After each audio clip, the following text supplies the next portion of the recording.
Kuzar, everybody, welcome to the official episode 1 season 2 of camps. It's official, way to go. I will start making proper stuff, but real quick, stick around to the end of the video because I'm showing off a douche player who has built a vendor-based trap camp. So I want to get his name out there so none of you fall into the trap.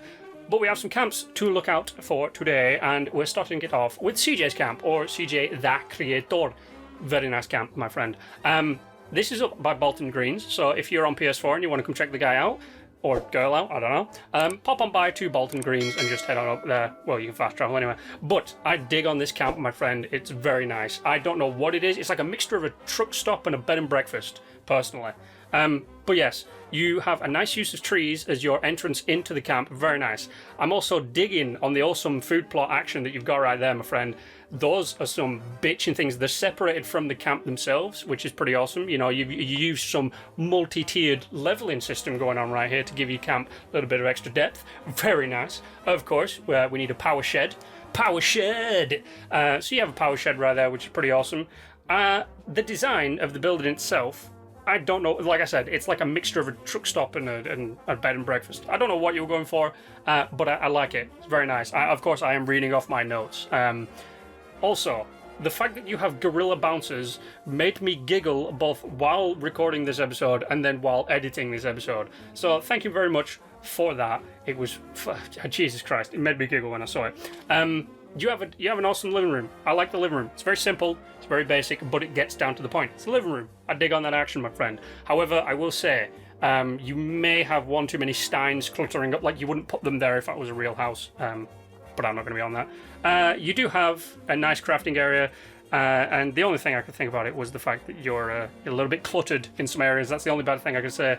But your design overall out of 10 is an 8, and your layout overall out of 10 is a 7. So CJ, my friend, you have gone and got yourself an overall score of 8. It's very nice. I love this. The only problem I did have was the fact that I couldn't get into your back room, giggity. But yeah, I saw it. There wasn't really much to cover in there. But it's an 8, my friends. That is a thumb up. Well done. I love it. I'd definitely come back and buy more stuff from you. However, we must now move on to the fact that we have Paws in Your Face. That's a very interesting one. And this one was a weird one to mark because I had to take into account 2 buildings. So bear with me. So I will say you do have a nice, lovely vendor shed, which is what I'm calling it. I don't know why I'm calling it a vendor shed, but this is your vendor shed. That sounds like a German word. Vendor shed. But yes, your vendor shed was very nice. I dug on your action, and that is one of my favorite things to ever say. I dig on that action, my man. But yes, I loved it. The little things right there, the little chess pieces made me giggle. I will say you do have a nice use of simplicity in your building. Like, you get down to brass tacks. You don't overcomplicate it with over-the-top decorations. So I appreciate that. And as well, I like your crafting area. It gets down to brass tacks, and you have to do what you need. Power armor, always good. I would move it a little bit more to the left so it's more centralized. Obviously, ammo and chemistry, 2 very important things. No open warp purifiers, which was kind of a shame for me personally, I guess. But anyway, moving on to the second part of the build, just so you know. You have good decoration. You have bland decoration, but good decoration. And when I say bland, I mean, you know, it's not, hey, look, I'm decoration. It's kind of like, hey, what's up? I'm decoration. So it was very nice to see that. I did like your museum, and I noticed that you are missing some comics. If you are watching this video, I might have some spare comics that you can have. So feel free to let me know in the comments. I'm just going over some of my notes right here. There's not really much in the way of bad that I can say about this. You have an interesting selection of what did I call them? Doohickeys. Yeah, you have an interesting selection of doohickeys. Your bedroom and your sitting area are quite simple, as we get to in a second.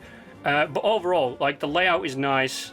The mixture between the living area and the decoration area and the crafting area and the selling area are all easy to, you know, distinguish, so you know where you're going. It's very nice. Your design is an 8.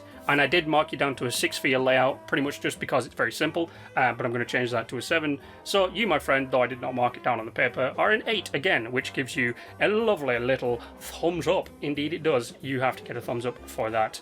However, our third and final camp for today is Chung Street. Now, Chung Street, on my notes right here, it simply says you suck. So yeah, you suck. I'm not going to say any more than that because I'm trying to be nice. But if you're designing your layout, I've given you both, I've given both of them a minus 9,000 out of 10. That is a record right there. Minus 9,000 out of 10. It's not even physically possible. And your overall is a minus 9,000 out of 10. Yeah, I hate this camp. I hate all camps like this. They can all burn in hell. So, if you're not familiar with camps like these are vendor camps. They trick you into trying to buy stuff by making a giant plunger board hole in the floor and then covering up with stuff that they will either destroy or you can't walk across, which I'll show you in a second. But I was lucky enough to come up to this camp where someone had opened all the doors, obviously, and not died. And I, in fact, managed to save a life while recording this. Sadly, I didn't record it, but I managed to save someone's life who came in here and did exactly what I'm about to do right now, which is, oh my god, look, it's so close. Oh my god, how am I going to walk across? Oh, wait a minute, there's obvious signs that it's a trap, and I can see right through your fucking floor to your punji board. So, I am gonna tell you how you can get across this, which is really simple. What you do is you turn around and you fuck off. If you fall in and you die, it's quite simple. You come to the side entrance right here, and you pick the lock and you get your stuff. That's how you do it. Or you just blow up his entire camp. Even though it's built out of foundations, you blow up what you can blow up, so people don't fall for it. It's a dickish camp. I'm just trying to be zen now. I'm trying to like get out of there.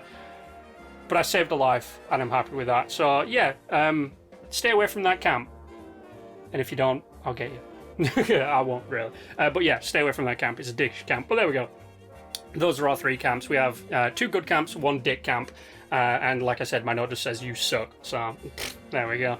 But if you have a camp that you want me to come check out, there is an email address attached to my about section on my YouTube homepage. Head on over there. You can email me a tour of your camp if you're on Xbox PC. If you want me to pop on by when you're on PS4, put your PSN down below and I'll do my best to come on by. I do have quite a big backlog.